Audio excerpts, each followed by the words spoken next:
Hey everybody, welcome to Dram Daddy Whiskey. I'm Dan, and tonight I'm going to nose, taste, and comment on what might be the strangest whiskey I've ever had. We are talking about Lost Lantern's Spiritworks Distillery California Straight Rye Whiskey finished in a Sloe gin cask. Who are we talking about here?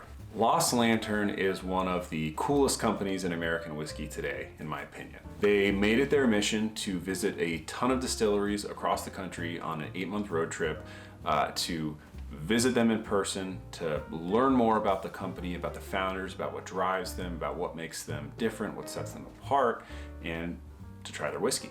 They'll visit a distillery, they'll pick out a cask or not, but if they do pick out a cask or a barrel that they love, they'll buy it and they'll bottle it. They'll distribute it to folks across the country, and a lot of times that'll be to places that don't normally get distribution from the distillery. So what distillery are we working with here? It's Spiritworks Distillery out of Sonoma in California. They have a few different types of whiskey at Spiritworks Distillery. They've got a straight rye, they've got a 4-grain, they've got a wheated, but in addition to whiskeys, they also make vodka, gin, and sloe gin. What is sloe gin?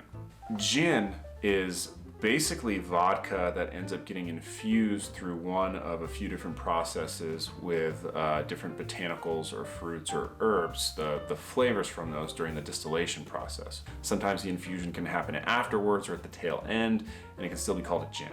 Sloe gin actually isn't really like gin at all, but due to some weird historical rulemaking issue, they ended up being able to not have to call this product a liqueur, even though it really seems like one. A sloe is a blackthorn fruit, kind of like a plum, and sloe gin is made with both gin and sloes. Traditionally and most commonly, the way that sloe gin is made is by soaking sloes in gin. You then get a product that's further infused with the sloes in addition to the other botanicals that were in the gin. So a rye whiskey finished in not just a gin cask, but a sloe gin cask, almost like a plum gin liqueur, basically. Let's see what it's all about. And while we let that set for a second, let's take a look at the stats on this one. From Spiritworks, California Straight Rye Whiskey, finished in a sloe gin cask, natural cask strength, distilled and aged in Sebastopol, California. So that's cool. It seems like they do everything on site. It is 56.5 ABV, so we're looking at 113 proof on this one. This special whiskey was made by finishing straight 2-year-old rye whiskey for a year in a cask that previously held the distillery's own sloe gin.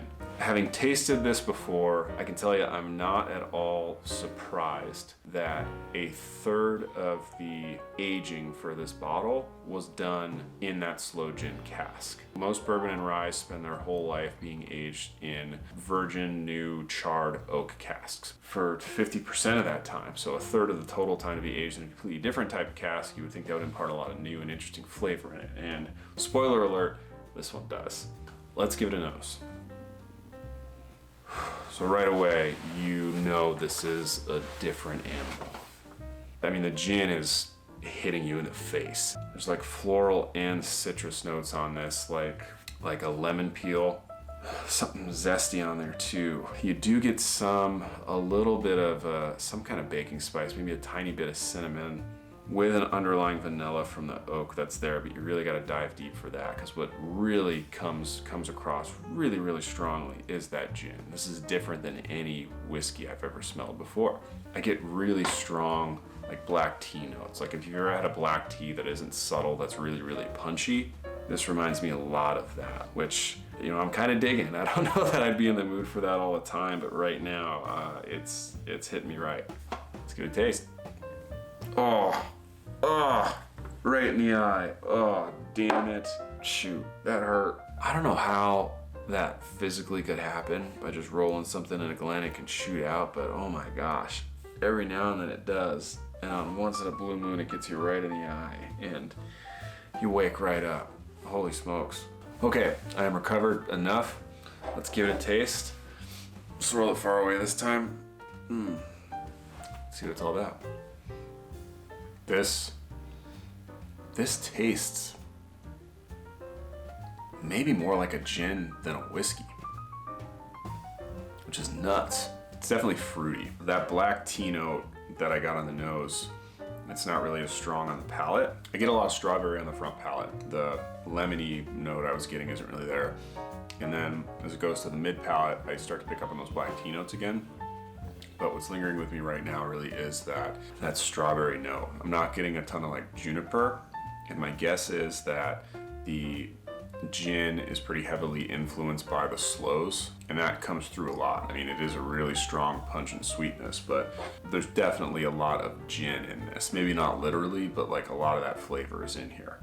But it's a really soft, sweet gin. You know, a lot of folks don't like gin, you know, like it's too alcohol forward, chomping on pine needles, but this doesn't have any of those flavor notes at all. The flavors that I'm getting from this really are that strawberry, and then it's hard for me to say like what makes a gin taste like a gin absent juniper, but there's something distinctly ginny about this, even though it doesn't have those pine needles there. That nose though, that black tea note really sticks around. I really think this is gonna be a love it or hate it sort of drink. It's so unique, and I think it is fairly complex and different than anything I've had before, that I like this a lot, but I can't imagine that I would always be in the mood for this. Who do I think this is for?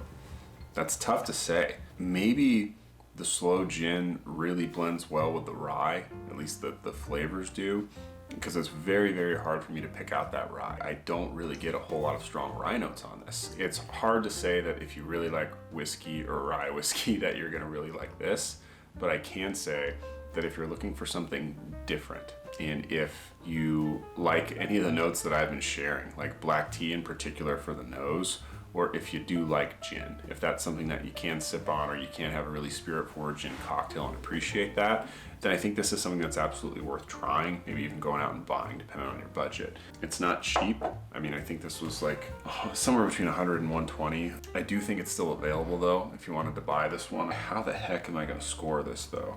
The whiskey in this glass is really, really well done. For this one, you know, being a guy who likes gin and just really appreciating the uniqueness of this and really trying to dissect it, I would give this whiskey an 8.2.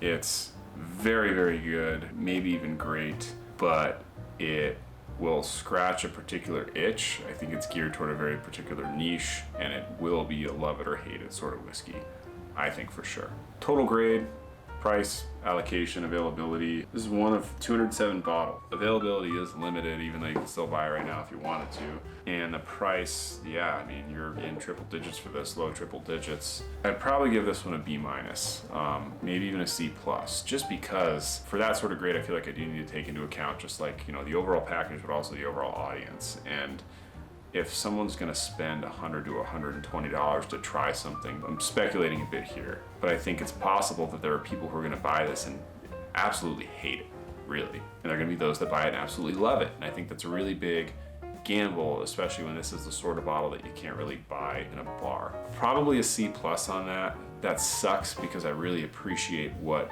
Lost Lantern is doing by picking out weird casks like this. And it's really up my alley. If you've had this, if you are, you've had a pour from someone, or if you're one of the lucky 207 or less that's got a bottle, I really want to know what you think, because as far as I know, I might be the only person who posted a review of this bottle. I truly don't know, but I doubt I'm going to be able to roll up to a bar and just talk to people about what they think about it. So please let me know, please comment, please subscribe. It helps me so much. And until next time, cheers.